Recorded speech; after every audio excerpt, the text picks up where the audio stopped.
Good morning, and I want to thank CIS for putting this on. So we've heard examples of how foreign governments have weaponized immigration. Cuba was mentioned, Belarus, Russia, Venezuela, and the role that NGOs and special interest groups play. And I want to make note of one thing that Mark said about judges, which is an important point. Federal judges in the United States, but we see it in Europe as well, who are a big part of the picture, and we're starting to see under the Trump administration they're going to be a much larger part of the picture going forward when it comes to how immigration policy is carried out or allowed to be carried out. And so I'm going to talk about how the U.S. government weaponized immigration against the American people. And I know that's a provocative statement to make, but I think it's a reasonable one and one that can be defended.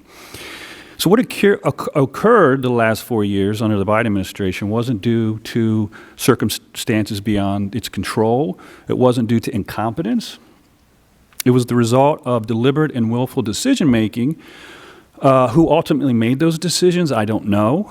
I think we're going to find out a lot about that in the coming years. One obvious culprit is Alejandro Mayorkas, who's the DHS secretary under President Biden. He's a very intelligent and capable man.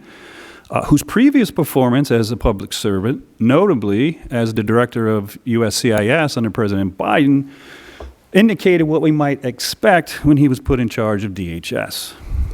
In June of 2021, Mayorkas declared that he would decide who was and who was not subject to immigration law. And as it turned out, who was exempt from immigration law basically turned out to be every foreign national in the world. In May of 2023, DHS finalized a rule which created, it's a quote, lawful, safe, and orderly pathways to enter the United States. In the DHS press release, Mayorkas said this administration has led the largest expansion of legal pathways for protection in decades. Now, Mayorkas knew that it was his job, acting on the behalf of the president, to faithfully execute immigration laws.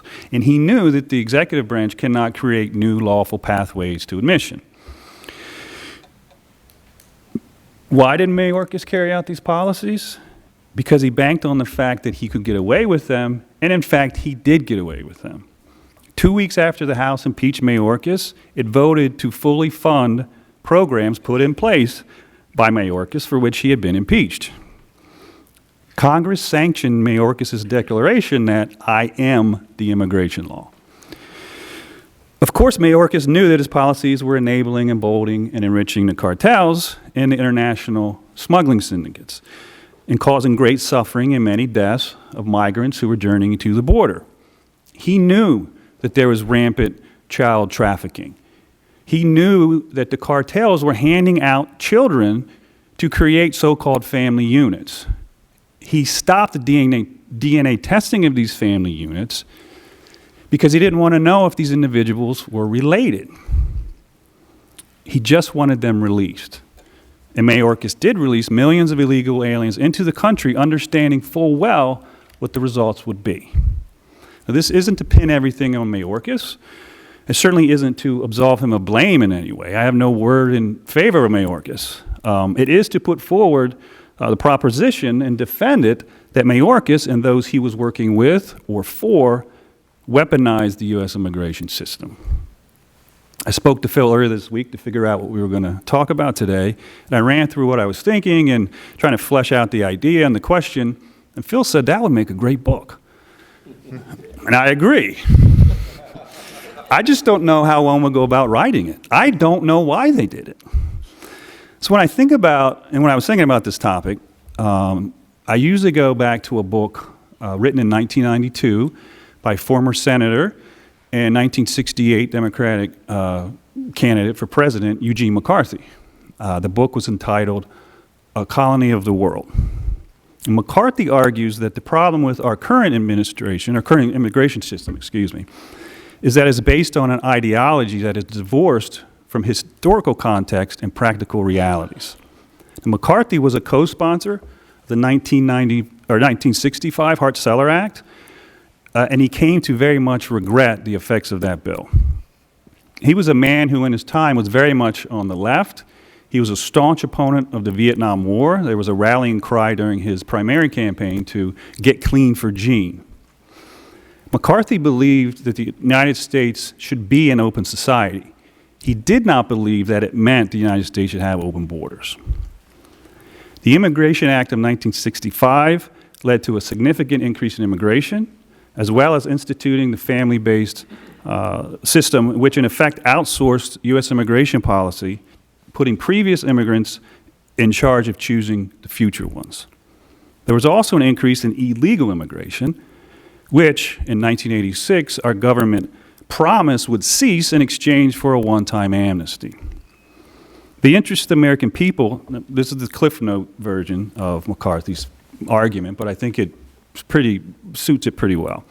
The interests of the American people were subsumed by our government's battle to save the free world, to show that we were the good guys, which somehow also meant allowing U.S. businesses to hire illegal aliens to undercut American workers and drive down wages.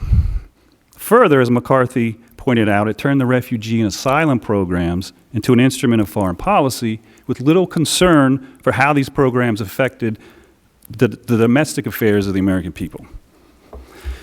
We now see an inversion of this, it's my argument, with similar results.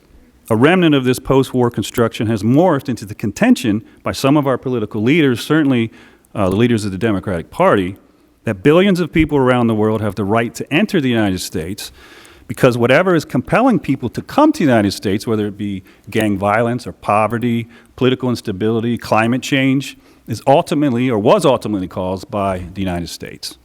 Instead of saving the free world, we are the cause of all of its suffering. The only fix going forward is to open our borders, which also somehow still means that U.S. businesses can hire illegal aliens to displace American workers and drive down wages. It's funny how this all works out. As millions of illegal border crossers poured into the United States, Mayorkas repeatedly went in front of Congress and said that the border was secure. The administration reacted callously to tragic killings that were the result of its own policies and refused to change course despite public outcry, instead doubling down every time there was a public outcry, taking the moral high ground to say the problem isn't the immigration policy, it's the American people who don't appreciate it or who have the audacity to criticize it. Phil also said the other day that the Biden administration weaponized immigration policy against itself, and if he wasn't here today, I would take credit for that because I thought it was quite clever. And he's right in that it was a political disaster for the Biden administration from the very start. And the best response they ultimately came up with was that Donald Trump was to blame for the whole thing. Why would they tell us that the President of the United States, Joseph Biden, the most powerful man in the world, was powerless to secure our borders, while blaming the man who, as president, had demonstrated that it could be done and is doing so again? When Senator Cory Booker spoke on the Senate floor for over 25 hours, he did not explain why President Trump claimed that he had no authority to secure the border and how Trump has now come into office and accomplished that almost immediately. So people are left to speculate as to the motives and to the reasons for what happened under the Biden administration, who made those decisions, and why they made those decisions. It would have been preferable if Secretary Mayorkas had gone in front of Congress and said, of course the border isn't secure.